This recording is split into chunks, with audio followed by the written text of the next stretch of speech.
Hello दोस्तों, good morning. सभी को राधे राधे, जय श्री राम, नमस्कार। स्वागत है आप सभी का अपने यूट्यूब चैनल साहित्य ज्ञान धारा में। आशा करती हूँ आप सभी लोग स्वस्थ होंगे एवं अपनी तैयारी में लगे होंगे।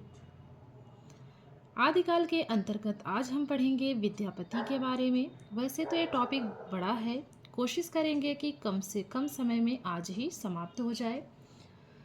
तो चैनल से जुड़े सभी साथियों का बहुत बहुत आभार, बहुत बहुत धन्यवाद। जो भी साथी चैनल से नए जुड़े हैं या नए जुड़ रहे हैं उनका बहुत बहुत स्वागत है।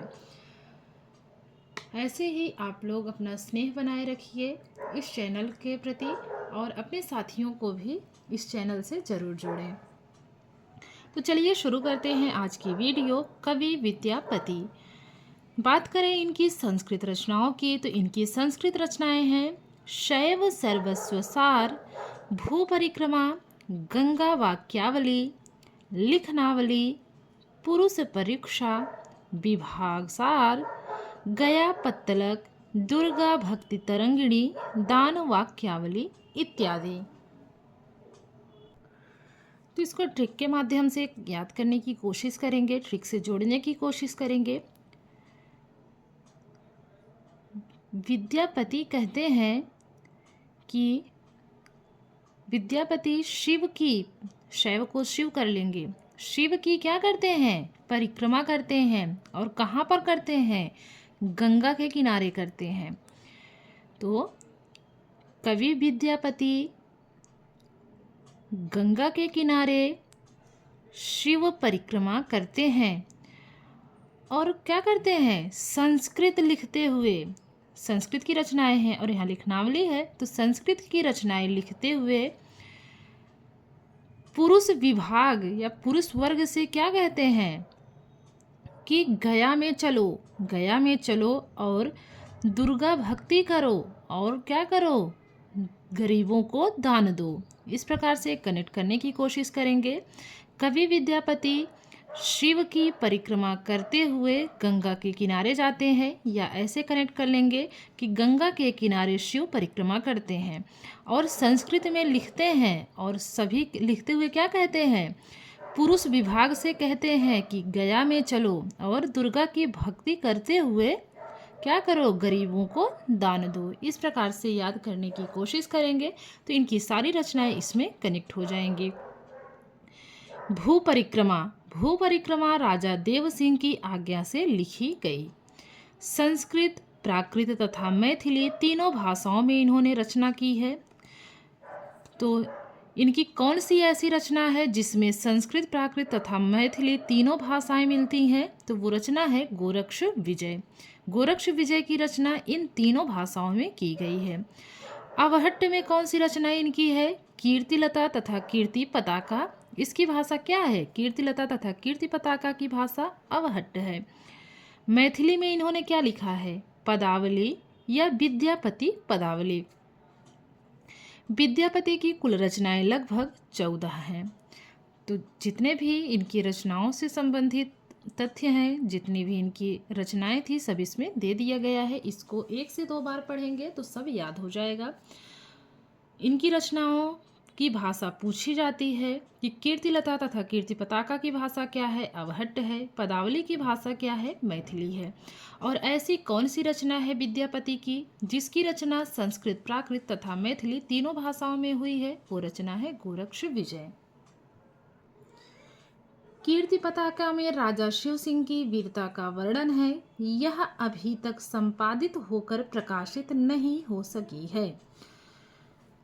तो कीर्ति पताका, पताका में कीर्ति पताका में किसकी वीरता का वर्णन है, शिव सिंह की वीरता का वर्णन है। तो पताका किसकी जो है फहरती है, पताका शिव भगवान की फहराई जाती है ना। तो यहाँ पर कीर्ति पताका, कीर्तिलता और कीर्ति पताका दोनों मिलती जुलती इनकी रचनाएं हैं, इसलिए ध्यान रखेंगे कि किसमें किसका वर्णन किया गया है। तो कीर्ति पताका में राजा शिव सिंह की वीरता का वर्णन है। कीर्तिलता में जौनपुर का रोचक वर्णन है। यह पद्धड़िया छंदबद्ध शैली में रचित है। यह रचना भृंग भृंगी संवाद के रूप में है। कीर्तिलता को कहाड़ी कहा गया है। प्रश्न ऐसे बनेगा कि विद्यापति की ऐसी कौन सी रचना है जिसे कहाड़ी कहा गया है? वो रचना है कीर्ति लता। ध्यान रखेंगे, बहुत ही अच्छे तथ्य दिए गए हैं इसमें। मुझे तो यह पुस्तक बहुत ही अच्छी लगती है। राम वृक्ष बेनीपुरी के अनुसार विद्यापति की रचनाओं के क्रम: कीर्तिलता, भू परिक्रमा, पुरुष परीक्षा, कीर्ति पताका, लिखनावली, शैव सर्वस्व स्वार, गंगा वाक्यावली, दान वाक्यावली और दुर्गा भक्ति तरंगिणी। तो इनकी रचनाओं का क्रम कैसे याद करेंगे? राम वृक्ष बेनीपुरी के अनुसार चलिए इसको भी देखते हैं। कोई मान लीजिए कि कीर्ति नाम की लड़की है। कीर्ति क्या करती है? कीर्ति भू परिक्रमा करते हुए किसी पुरुष के साथ क्या करती हैं? पताका फहराती हैं और लिखती हैं कि शिव ही सर्वस्व का सार है, अर्थात शिव ही सब कुछ है। इसलिए गंगा के किनारे दान देते हुए क्या करो? दुर्गा की भक्ति करो। इस प्रकार से जो है याद करेंगे। 1 से 2 बार आप वीडियो को देखेंगे तो आपको पूरी ट्रिक याद हो जाएगी। फिर से देखेंगे। राम वृक्ष बेनीपुरी के अनुसार विद्यापति की रचनाओं का क्रम: कोई कीर्ति नाम की लड़की है, मान लीजिए। कीर्ति क्या करती है? भू परिक्रमा करते हुए पुरुष के साथ मिलकर पताका फहराती है और लिखती है कि शैव अर्थात शिव ही सर्वस्व का सार है। इसलिए गंगा के किनारे दान देते हुए दुर्गा की भक्ति करो। आगे देखेंगे।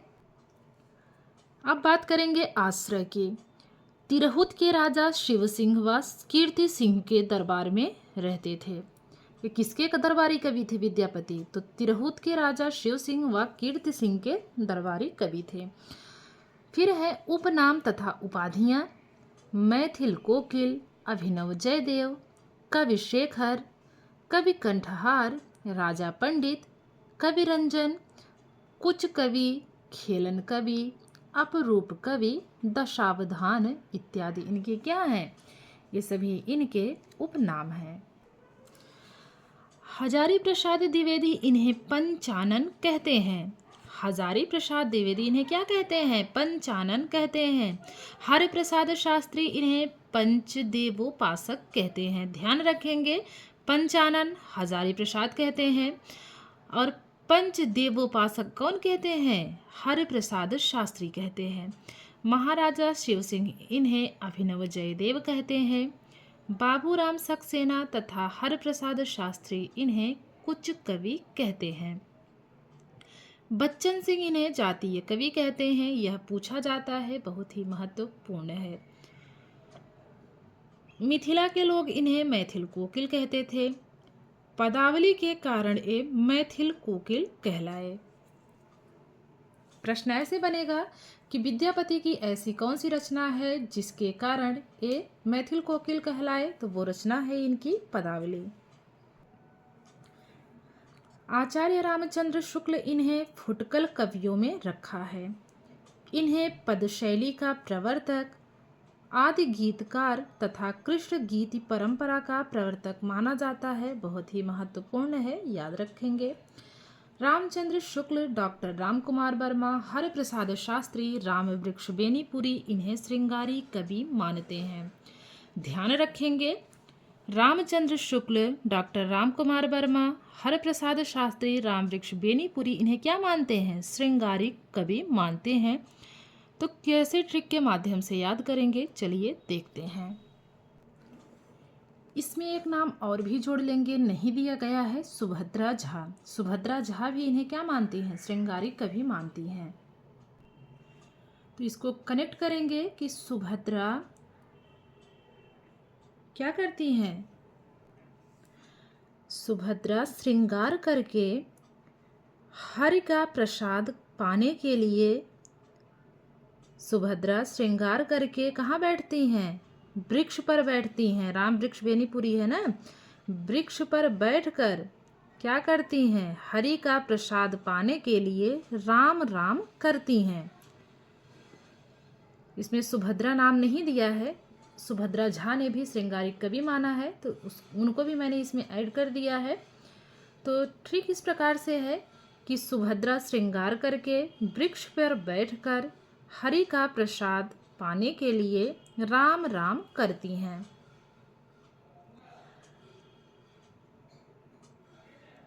तो राम राम से हो गए रामचंद्र शुक्ल, राम कुमार वर्मा, और हरि का प्रसाद पाने के लिए तो हो गए हरि प्रसाद शास्त्री, और वृक्ष पर बैठकर तो राम वृक्ष बेनीपुरी, और श्रृंगारिक कवि मानती हैं तो श्रृंगार करके। तो इस प्रकार याद कर लेंगे। आगे है हजारी प्रसाद द्विवेदी, डॉक्टर श्याम सुंदर दास इन्हें भक्त कवि मानते हैं। भक्त कवि एक लोग ने और माना है, उनका नाम है ब्रजनंदन सहाय, इसमें नहीं दिया गया है। तो कौन कौन से कवि हैं जिन्होंने भक्त कवि माना है? हजारी प्रसाद द्विवेदी, डॉक्टर श्याम सुंदर दास और बाबू ब्रजनंदन सहाय। याद रखेंगे, ये जो है ब्रजनंदन सहाय कहीं लिख भी लेंगे आप लोग, नहीं तो भूल जाएगा, क्योंकि इस पुस्तक में वो नहीं दिया गया है। तो ब्रज में जाकर 1000 बार जो है हजारी प्रसाद क्या कहते हैं? ब्रज में जाकर श्याम सुंदर 1000 बार कहते हैं कि मैं भक्त हूँ, मैं भक्त कवि हूँ। तो इस प्रकार हो गए भक्त कवि। और माना किसने किसने है? ब्रज में जाकर तो ब्रजनंदन सहाय हो गए, और श्याम सुंदर ने कहा तो श्याम सुंदर दास हो गए, और 1000 बार कहा है हजारी प्रसाद द्विवेदी हो गए। ट्रिक फिर से सुनेंगे कि श्याम सुंदर ब्रज में जाकर 1000 बार कहते हैं कि मैं भक्त हूँ। तो ऐसे हो गए भक्त कवि मानने वाले। आगे हैं जॉर्ज ग्रियर्सन, जनार्दन मिश्र तथा नागेंद्र नाथ गुप्त इन्हें रहस्यवादी कवि मानते हैं। तो इसको कैसे ट्रिक के माध्यम से कनेक्ट करेंगे? नाग के रहस्य को जानने के लिए ग्रियर्सन जनार्दन के पास जाते हैं। नाग का रहस्य जानने के लिए ग्रियर्सन जनार्दन के पास जाते हैं, ध्यान रखेंगे। आगे देखेंगे हजारी प्रसाद द्विवेदी इन्हें श्रृंगार रस का वाक रस सिद्ध कवि मानते हैं। सूर्यकांत त्रिपाठी निराला के अनुसार विद्यापति पदावली श्रृंगारिक पदों की मादकता के कारण नागिन की लहर है। यह पूछा गया है परीक्षा में पहले भी, इसलिए महत्वपूर्ण है कि विद्यापति की पदावली श्रृंगारिक पदों की मादकता के कारण उसको नागिन की लहर किसने कहा है? तो सूर्यकांत त्रिपाठी निराला ने कहा है। इसमें वैसे 2 प्रश्न बन सकते हैं, कैसे बनेगा देखिए। पहला प्रश्न ऐसे बनेगा कि विद्यापति की पदावली को नागिन की लहर किसने कहा है? विद्यापति पदावली को नागिन की लहर किसने कहा है? तो सूर्यकांत त्रिपाठी निराला ने कहा है। दूसरा प्रश्न बनेगा कि क्यों कहा है? जब क्यों कहा है तो श्रृंगारिक पदों की मादकता के कारण कहा है।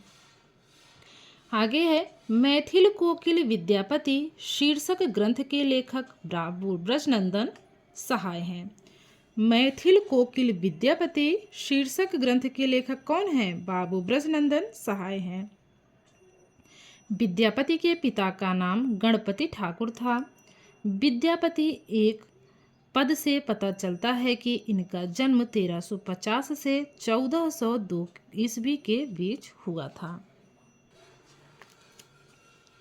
नगेंद्रनाथ गुप्त लक्ष्मण संवत 293 के आधार पर विद्यापति का जन्म 1360 ईस्वी मानते हैं, जिसका समर्थन जॉर्ज ग्रियर्सन तथा उमेश मिश्र करते हैं। श्री ब्रजनंदन सहाय, ब्रज वल्लभ, रामवृक्ष बेनीपुरी, सुभद्रा झा इत्यादि ने विद्यापति की जन्मतिथि 1350 ईस्वी मानी है। तो इसलिए अगर परीक्षा में विद्यापति का जन्म पूछा जाए तो 1350 ईस्वी ही बताएंगे। बच्चन सिंह विद्यापति का जन्म 1360 ईस्वी मानते हैं। इनके अनुसार विद्यापति का जन्म मिथिला के बिस्पी गांव में हुआ था, ध्यान रखेंगे। आगे है विद्यापति के संदर्भ में विद्वानों के महत्वपूर्ण कथन। तो चलिए देख लेते हैं विद्यापति के संदर्भ में किस विद्वान ने क्या कहा है। आचार्य रामचंद्र शुक्ल के कथन है। सबसे पहले है विद्यापति के पद अधिकतर श्रृंगार के ही हैं, जिनमें नायिका और नायक राधा कृष्ण हैं। इन पदों की रचना जयदेव के अनुकरण पर शायद की गई हो। दूसरा कथन है, विद्यापति शैव थे, उन्होंने पदों की रचना श्रृंगार काव्य की दृष्टि से की है, भक्त के रूप में नहीं है। तो विद्यापति कैसे थे? शैव थे। अगला कथन है, आध्यात्मिक रंग के चश्मे आजकल बहुत सस्ते हो गए हैं, उन्हें चढ़ाकर जैसे कुछ लोगों ने गीत गोविंद के पदों को आध्यात्मिक संकेत बताया है, वैसे ही विद्यापति के इन पदों को भी सूर आदि कृष्ण भक्तों के श्रृंगारी पदों की भी ऐसे लोग आध्यात्मिक व्याख्या चाहते हैं। इनका अगला कथन है, विद्यापति को कृष्ण भक्तों की परंपरा में नहीं समझना चाहिए। तो ये चारों के चारों कथन बहुत ही महत्वपूर्ण है परीक्षा के दृष्टिकोण से, और ये चारों ही कथन आचार्य रामचंद्र शुक्ल के हैं और किसके विषय में है? तो विद्यापति के विषय में हैं। अब देखेंगे, अयोध्या सिंह उपाध्याय हरिऔध के अनुसार गीत गोविंद के रचनाकार जयदेव की मधुर पदावली पढ़कर जैसा अनुभव होता है, वैसे ही विद्यापति की पदावली पढ़कर अपनी कोकिल कंठता के कारण ही उन्हें मैथिल कोकिल कहा जाता है। आगे हैं डॉक्टर रामकुमार वर्मा के अनुसार, इनका पहला कथन है, विद्यापति का संसार ही दूसरा है, वहाँ सदैव कोकिलाएं ही गुंजन करती हैं। रामकुमार वर्मा जी का दूसरा कथन है, विद्यापति के बाह्य संसार में भगवत भजन कहाँ, इस वयः संधि में ईश्वर संधि कहाँ, सद्यः स्नाता में ईश्वर से नाता कहाँ, अभिसार में भक्ति का सार कहाँ, उनकी कविता विलास की सामग्री है, उपासना की साधना नहीं। तो यह कथन है रामकुमार वर्मा का। आगे हैं डॉक्टर गुलाब राय। डॉक्टर गुलाब राय अपने ग्रंथ हिंदी साहित्य का सुबोध इतिहास में लिखते हैं। देखिए, कथन ऐसे दे दिया जाएगा और पूछ लिया जाएगा कि इन्होंने अपने किस ग्रंथ में लिखा है, तो ध्यान रखेंगे हिंदी साहित्य का सुबोध इतिहास में लिखते हैं। और हिंदी साहित्य का सुबोध इतिहास है किसका? डॉक्टर गुलाब राय का है। पहला कथन है, विद्यापति में भक्ति भावना थी, किंतु उन पर श्रृंगार भावना ने विजय पा ली थी। उनके पदों को सुनकर चैतन्य महाप्रभु भक्ति के आवेश में लोटपोट हो जाते थे। दूसरा कथन है, विद्यापति ने कृष्ण को माधव और हरि कहा है, इसीलिए श्रृंगारिक होते हुए भी भारतीय परंपरा में कृष्ण की ईश्वरीय भावना से बंधे हुए थे, किंतु हृदय की श्रृंगार भावना ने उनको दबा दिया है। अब देखेंगे रामस्वरूप चतुर्वेदी के अनुसार, काम भाव और शरीर का सौंदर्य उनके यहाँ उत्सव रूप में है, इसीलिए चिर परिचित होते हुए भी वे चिर नवीन हैं। बहुत ही महत्वपूर्ण कथन है और यह कथन है रामस्वरूप चतुर्वेदी जी का। अब देखेंगे बच्चन सिंह के अनुसार। बच्चन सिंह का पहला कथन है, मैथिली की मिठास, लोक धुनों का समावेश, तन्मयी भूत करने की अपनी क्षमता के कारण पदावली आज भी लोकप्रिय है और कल भी रहेगी।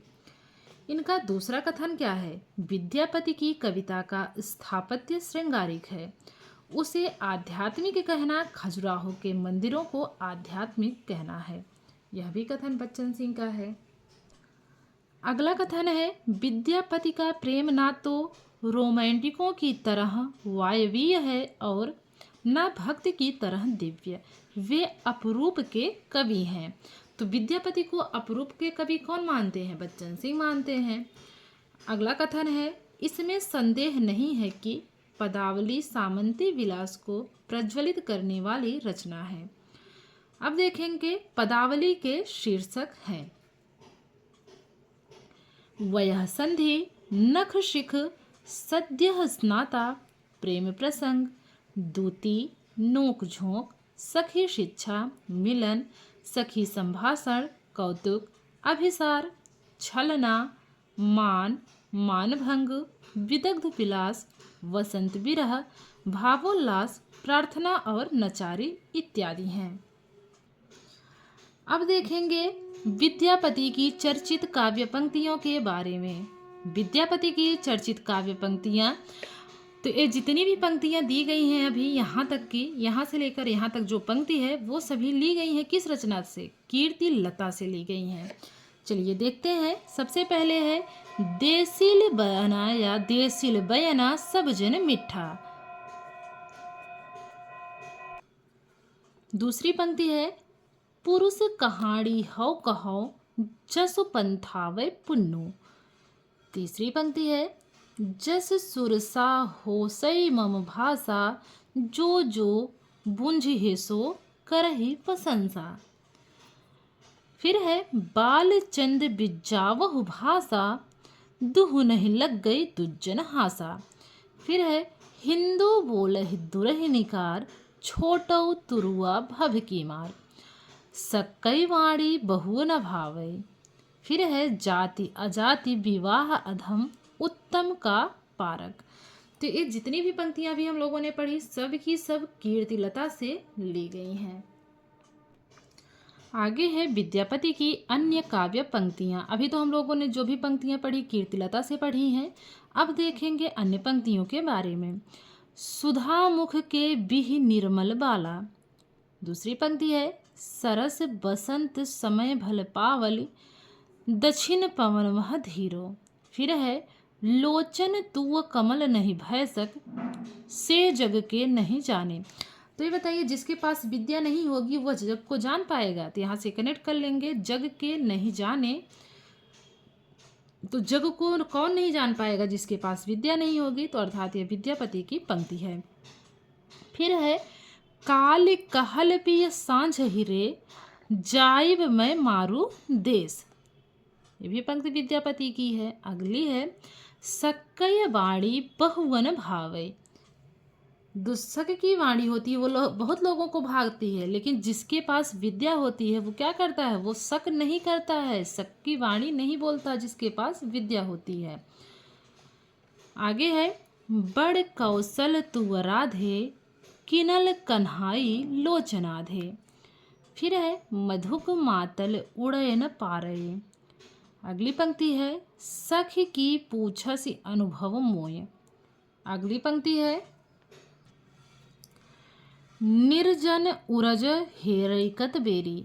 अगला है हंसी हंसी बहु आलिंगन देत। हंसी हंस बहु आलिंगन देल, यह भी पंक्ति है विद्यापति की। अगली पंक्ति की बात करें तो कालिक अवधि करिय पिय गेल। फिर है कनक कदली पर सिंह समारल तापर मेरु समाने पोखारी रजो खरी अरु सब पोखरा।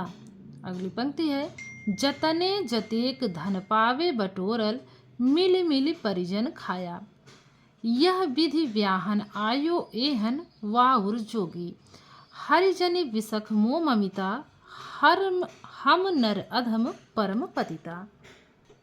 तो विद्यापति के बारे में आज हम सभी लोगों ने पढ़ लिया। कल हम पढ़ेंगे अमीर खुसरो के बारे में। और आप लोग जिन लोगों ने भी चैनल को सब्सक्राइब कर रखा है या जिन्होंने नहीं भी किया है, तो आप लोग पोस्ट पर जाके देखिएगा मेरे चैनल में।